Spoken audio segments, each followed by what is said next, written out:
Good morning, everybody. Slightly croaky throat today, but we're just going to work through that. It's lovely to be here with the fifth episode of With Wisdom for October. And we're all about embodying energy and embracing seasons. So, hello to my lovely fellow companion on this journey through the year. That's Gabby. How are you? Hello. Hello, Sam. Nice to be here with you and taking it slow with your throat and and, Yes. and with love and tenderness. Thank you. So the fifth week of October has brought its own riches.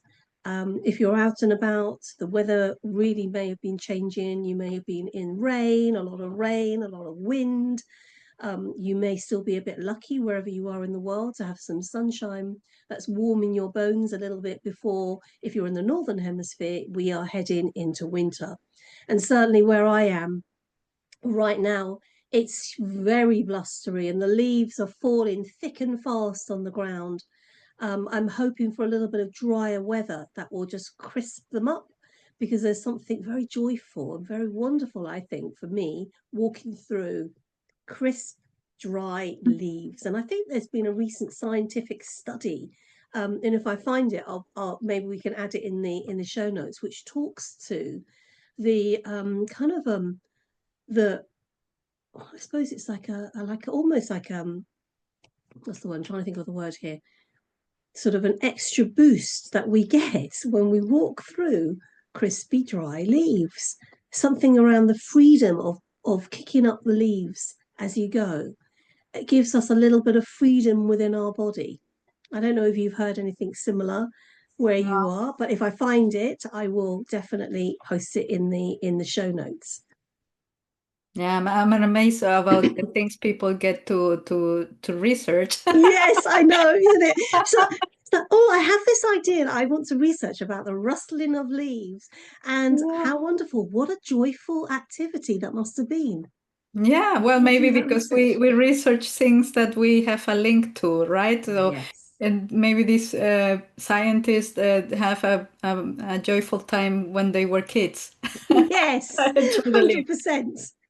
Yeah, but Um, listening to you, I was thinking about this interplay between like the freedom, but also the freedom of breaking and making small. And this month was all about letting go, mm, purifying, cleaning out, right? mm, Refining through fire, the metal and all this stuff. And mm. it doesn't mean that the leaf they will disappear. They will transform and become something else, right? Absolutely. So whether we choose to put them on a bonfire and burn them, or we just let them rot down into the ground, we're taking out all that goodness that we can then use, or the earth can use, or the plants can use, or the trees can use, that will transform them through new growth sometime in the future. And I think that's definitely a key point that we want to pick out through this video today. So it's also the end of the month brings the Celtic festival of Samhain. It's taken me many years to learn how to pronounce that word. And I used to say Samhain, and people would Mhm. look at me blankly as if to say, "What are you talking about, Sam?" Samhain. And I'm pleased, Gabby, you're gonna jump in and fill in any gaps that I might be missing here. But in terms of the Celtic pagan festival, which happens at the end of October, round the sort of night of the 31st of October into the 1st of November. And that whole piece around kind of like recognizing that we have come to the end of the harvest period. We've come to that end of that time. We are moving into winter. And there is a time for remembrance, definitely, and contemplating what's coming forward into the future, and also giving thanks to the past. And the bonfires, the Samhain bonfires, were used as a way to.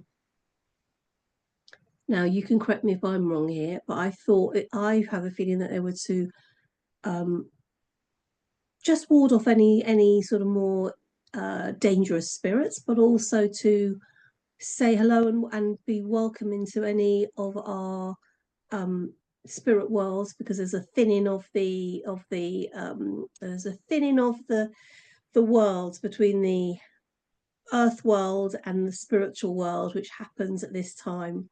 So just to sort of like just be recognize the fact that there are these spirits around. Now, I may have been talking complete nonsense, so if I have misinterpreted that, Gabby, what do you think? Well, I'm not a deep You're not expert a on that, but that's kind of the things I have read, and you see through many traditions now about this thinning of the veil and the flowing communication between worlds. And think about the fires. They have maybe all these components. No, one component is celebrating, igniting the fire that reminds us of our inner fire, but also on the same time protection, right?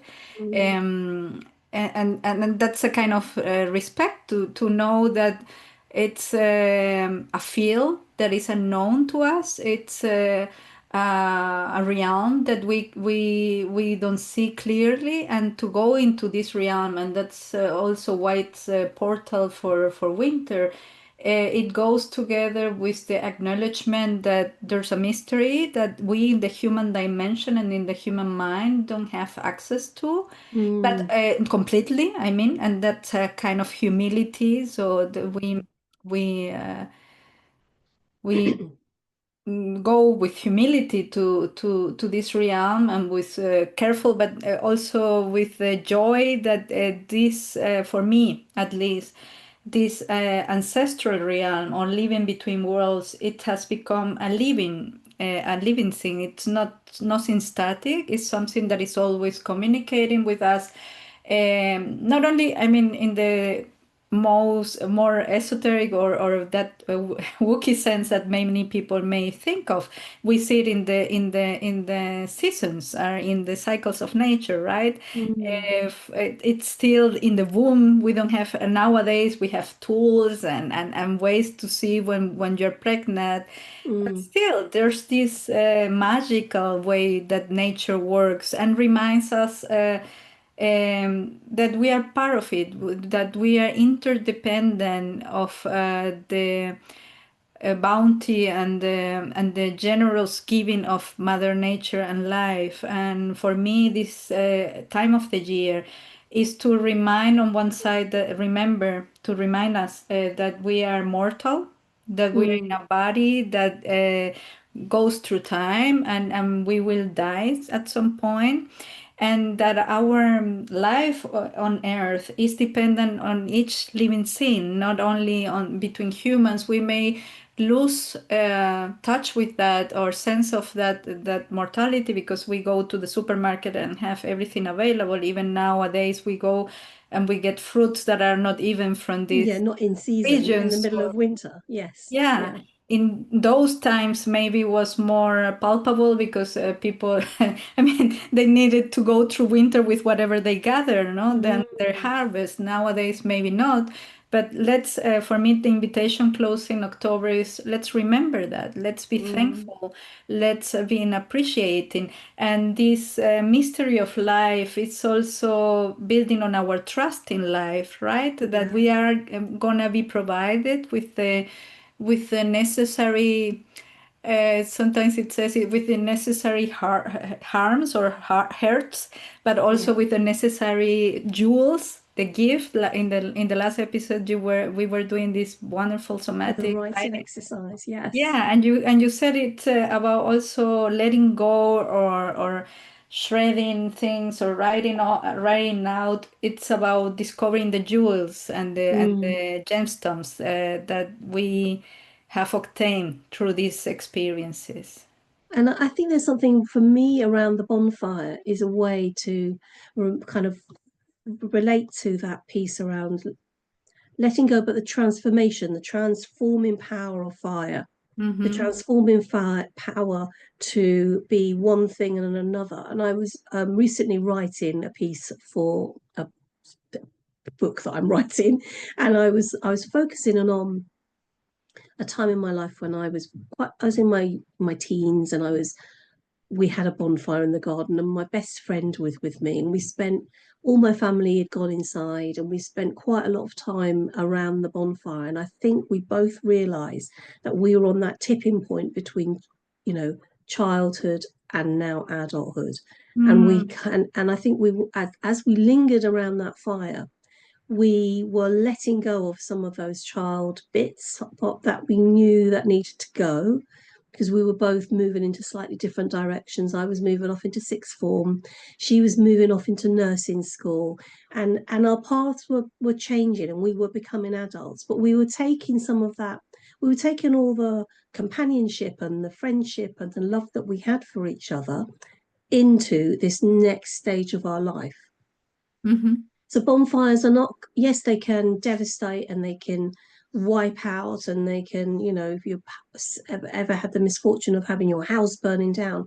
But from that, there are, once you've gone through the grief, from that, there is something that may come forward, that actually we need to take the good bits, mhm, taking the good bits out of that, the nuggets, the gold, the jewels, the, you know, the special things into your next piece of life. And so maybe for now, for all of you who may be watching in October, end of October, and if you are celebrating Halloween or Samhain, or any of the other festivals that happen at this time of the year, having an imaginal kind of bonfire in your head. You know, what is it that you're grateful for? What are you signaling in with that fire? You know, a gratefulness and a celebration.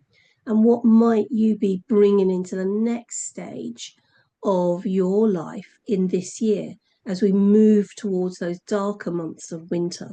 Because that flame, those flames, are going to be with you and guide you through the next stage of quietness and reflection in the winter season.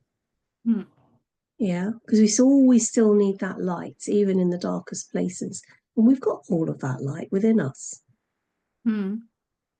And Mm, I would extend that invitation to remember that we are connected and interconnected, and what happened to one person happened to us all. yes. Because in winter, or in the winter, or in the darker times, we may tend to, due to survival, either to forget and try just to like overpower others, or to feel disconnected and alone. And this is the Mm, time also, maybe that's also why people gather around fires, because it's a time for coming together in yeah. the darker or in the transitions. It's the power of connection and being together Ah, with all life. and that is the power of community. Yeah. So if we're imagining our own fire, we are not sitting alone. Hmm. That's a lovely thought to take away as we finish October.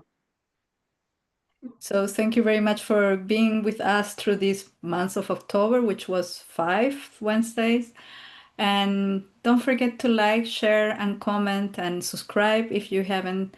Please, yeah, keep adding to our fire, to our bonfire, and remembering that we are all in this together. Bye bye. Bye bye.